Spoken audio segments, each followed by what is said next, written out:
Have you ever walked past someone and wondered, was that me?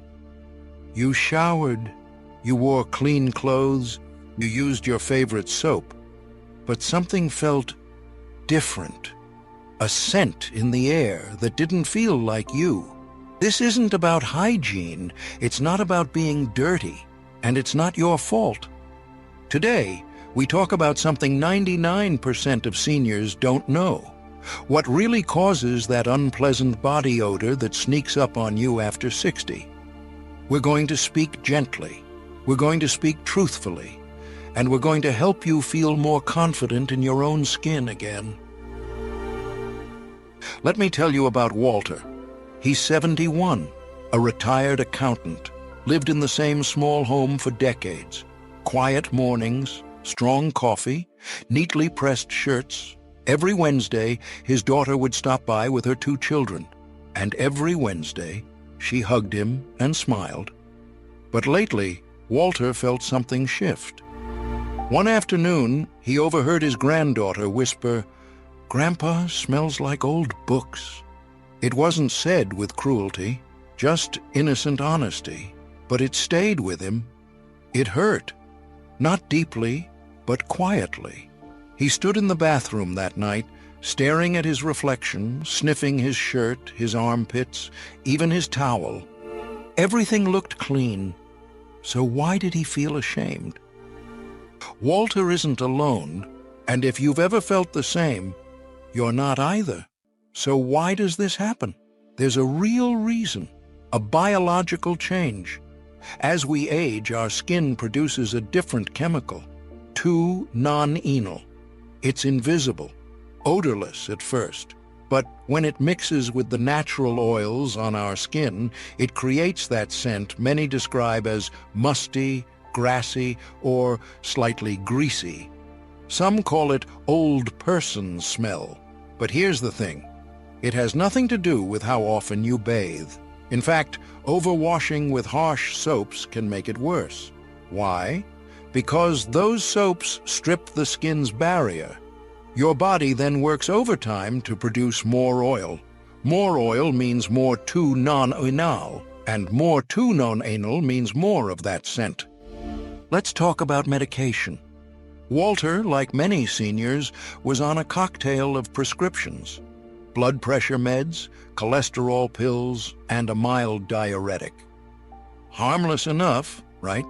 But these medications change your body chemistry. Some increase sweat production, others affect how your body processes waste.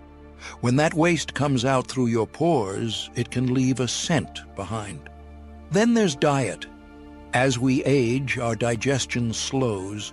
Foods rich in sulfur, like garlic, onions, cabbage, can linger in the bloodstream longer.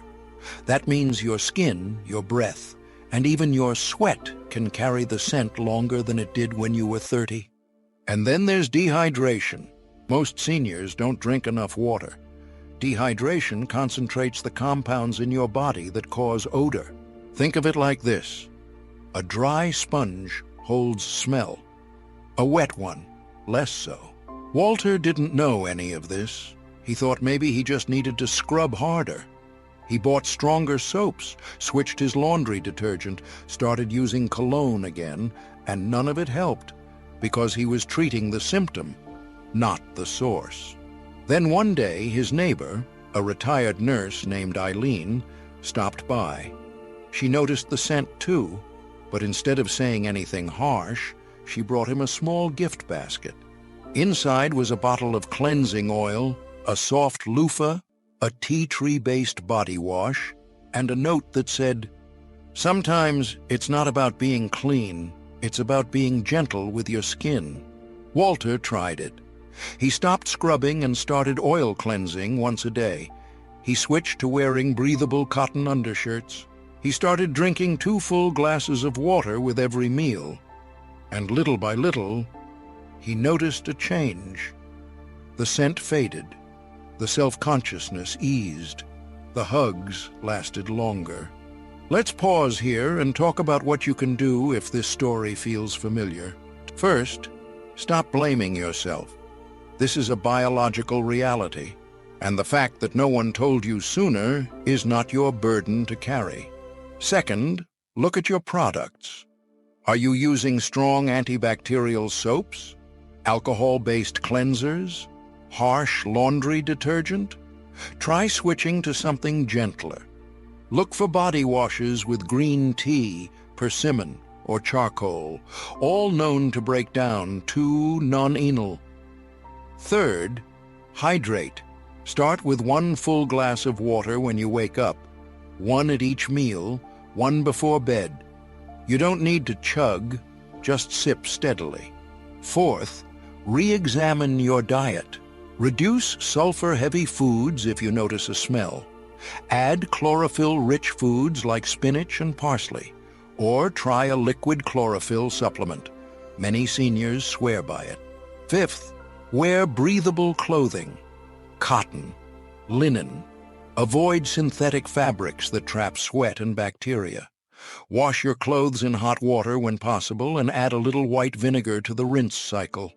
It breaks down odor better than detergent alone. Sixth, talk to your doctor. Some medications have odor-related side effects. Ask if yours might be one of them. And lastly, be kind to yourself. Let me tell you about Margaret. She's 78, wears pearls to the grocery store, has a perfume collection that dates back to the 60s. But even she noticed a change. She began to feel embarrassed at bridge club, started skipping luncheons, stayed home more. One day, she sat across from her daughter and said quietly, "I don't feel like myself anymore." Her daughter took her hand and said, "Then let's get you back."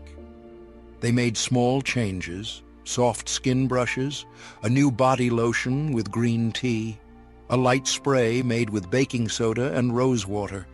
And every morning, Margaret would look in the mirror and say, "I am fresh, I am clean, I am not ashamed." That affirmation matters, because the most unpleasant scent of all is shame, and it's time to let that go. You are not your odor. You are not a stereotype. You are not fading. You are aging, and that is beautiful. If this message spoke to you, please share it. Not just by clicking a button. Share it with someone who might need to hear it. And if you found something that worked for you, a trick, a product, a daily habit, share it in the comments. You might change someone's life. This isn't just about smell. It's about dignity, confidence, and knowing that even the things no one talks about can be talked about here.